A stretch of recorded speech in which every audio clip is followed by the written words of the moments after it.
Hello from Nibiru, Ireland, and welcome to Tuesday's News, real news for real people. Today I wanted to outline what's happening regarding the snow that's coming down from the north and coming over from China.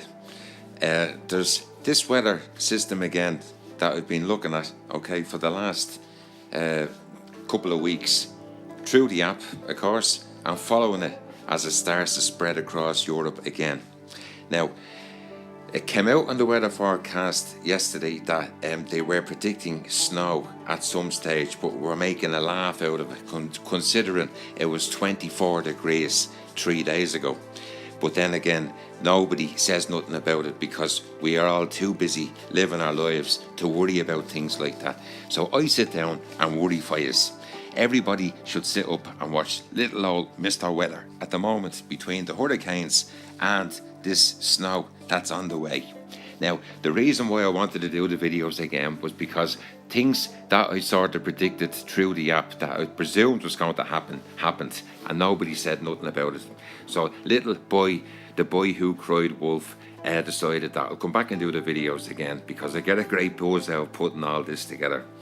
In the meantime, this blanket of grey is all over Dublin all day today, and it's freezing cold. When I say like shocking freezing cold, that it feels like it's going to snow. In the meantime, I will record the lorries, the lorries that are driving around Dublin at the moment that are actually gritting lorries for gritting the roads.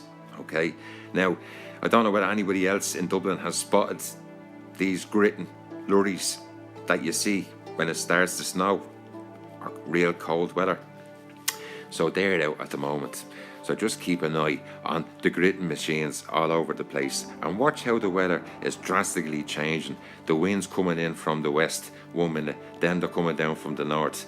Now, I wanted to just record this piece here and show you what happens over the Pyrenees Mountains and in between Portugal and Spain. So if you're planning to take the children away for the midterm break with the school this weekend, as you know, the holidays are coming up for a week in Ireland, and I've friends of mine that are going down to Barcelona. So I wouldn't be going to Barcelona. It's probably going to be one of the coldest places in Europe, in the next few days. Now, excuse me, I tried to explain to everybody about Venus coming in on the 26th, and I keep on thinking, is this why the censorship is raising its head again? Because you try to show people that this is what's happening in space, what you can't see, but we have the technology to show us. It's not hearsay, it's not listening to people constantly on the internet. It's when the professors start putting articles up in different science magazines and things like that, that you have to actually sit up, because enough people sit up to listen to Stephen Hawking, a guy that spoke through a computer. Do you understand? I put this into videos before. Everybody sits up and listens to Stephen Hawking.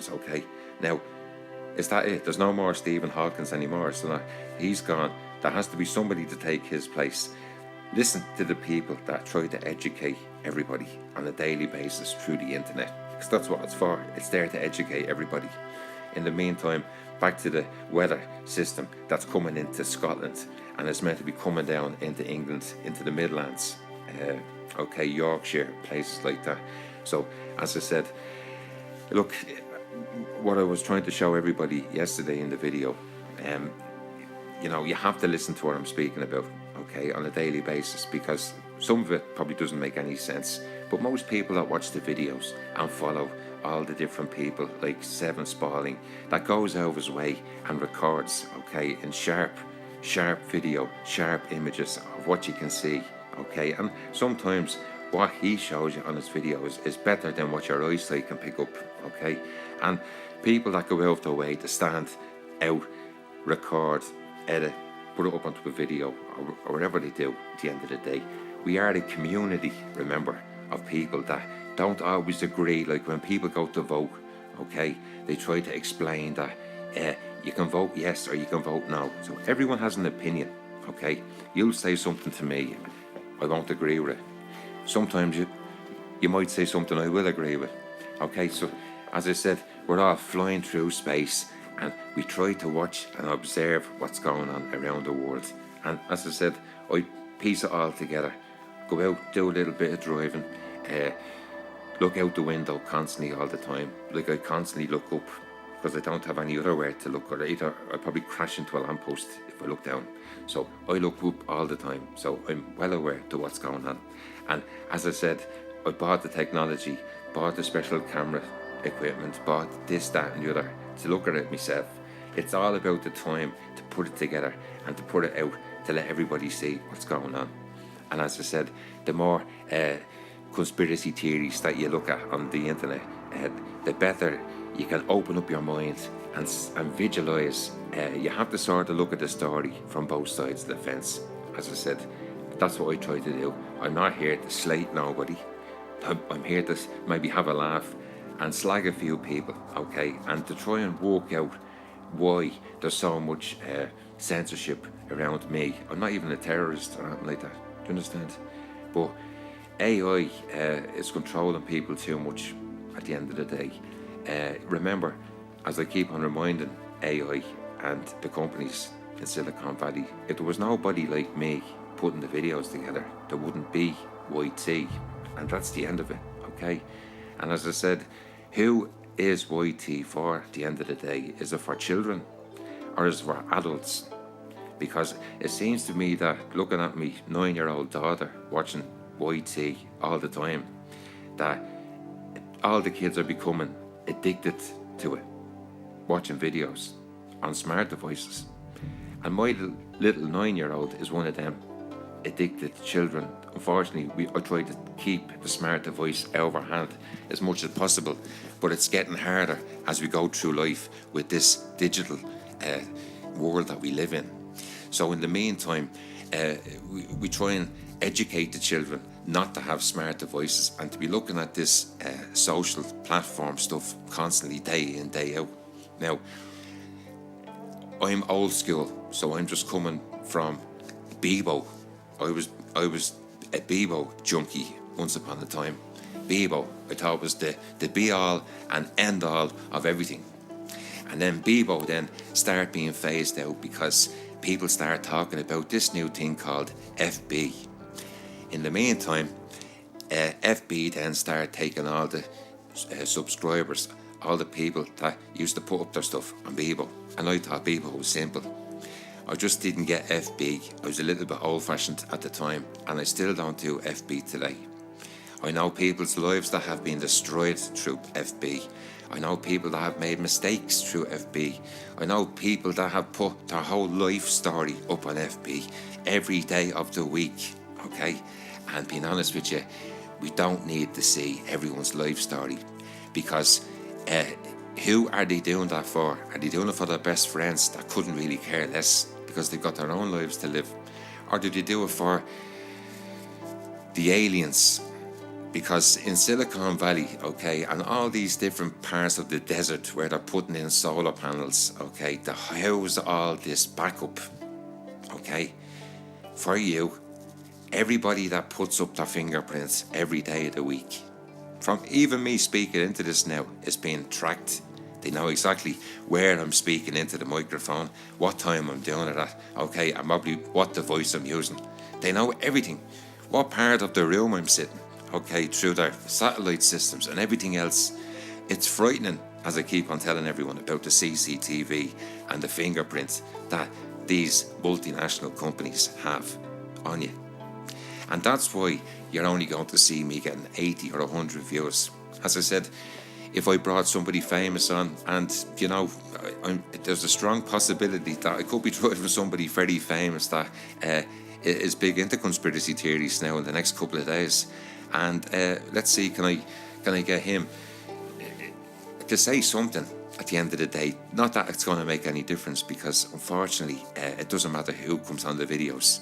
If I put somebody famous on, you know, as I said, if Mr. Donald T, if he came in as a special guest, there'd still be only 80 views because of the censorship. And it's like that wall that you can't get over. So The wall is in front of me now. It's like when I opened the hall door of the house. It's a brick wall. That's what they've done, technically. So that's what they do. And even if the 80 people gets to see it, gets to watch the video and gets to listen to it, and I know they probably get sick of listening to me, but if the 80 people get to open up their minds a little bit, okay, and these the people that seem to watch the videos, the 80, are probably similar to me, that they're open-minded, and if something doesn't add up, you know, there's always an explanation at the end of the day. Listen, I'm not going to stay too much longer because 15 minutes was the video originally, and then I have to sort of edit it and then put in all the captions and then chop it and phase it and blah blah blah blah blah, and the work that goes into the videos. And when you only get 80 views, like I actually buzz off it that I'm actually stepping on the wrong toes. I buzz off that. See, to me that means I'm being successful. Okay, that's my way of saying, yeah, Paul, you've actually done it. You've done it. You've done it. You've hit the right words. Okay. And, you know, in the real world, there's millions of people that I'd probably love to listen. Like I love to listen to other videos myself. Through IT. I listen to videos all the time. That's where I get all the information from.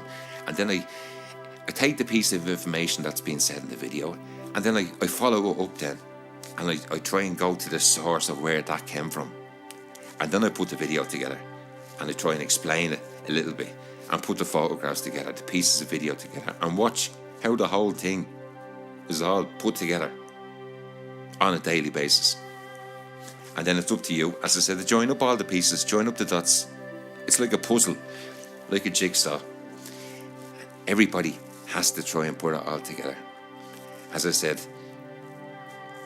some people say, Paul, you're probably crazy at the end of the day. You know, what's the big deal? Now, the big deal is when this cloud that I recorded today, going to Dublin Airport, but this great cloud that I recorded, okay, and it's only when you observe it every day and record it every day that it actually starts to make sense after a while, right? When the clouds start disappearing and this blue sky comes out for a while, it's freezing cold, gale force winds, okay? The whole sky is full of chemtrails. And that's what I put up at the end of the video to show you that when that disappeared, the whole sky, so they spray the whole sky all day. It's a little bit like saying, when you know that tomorrow is going to be a bad day for the day, it's like off they go spraying, and they can go ballistic over that grey cloud that's there for the day. You know, the cloud that doesn't move over your city for the day. When they spray it, that all just lands on top of it, because most of the cloud most of the time just sits there. Everywhere you look, it's constant. It's everywhere. It's not like little clouds, fluffy clouds blowing past your city. They stick together and they stay there for the day. But when they do disappear, and that's why I've done the video today, is I wanted to show everybody that at the end of the video, you're going to see something spectacular, where it's actually freezing cold like it's going to snow. Okay, and remember, 3 days ago it was nearly 25 degrees. Yeah. And if you don't believe that, you can go back into any website that actually does the weather and it'll show you. Okay. Now, the drastic changes, all I ever wanted to show the people from day one doing the videos was the drastic changes that's happening on a daily basis. Okay. 1 minute, it's like they don't want to tell you because they'll spoil the party. The weather forecast people on television are full of crap. Okay. They won't tell you because if you have arrangements made and your hotel booked and everything else, they don't want to tell you about the hurricane that's coming in 3 days' time. I know it doesn't make sense to everybody. This is what happened today. As the sun starts to come out, the whole sky is sprayed right across in front of the sun. It's all chemtrail, and that's all I have to say on it. In the meantime, it's been a pleasure. See yous.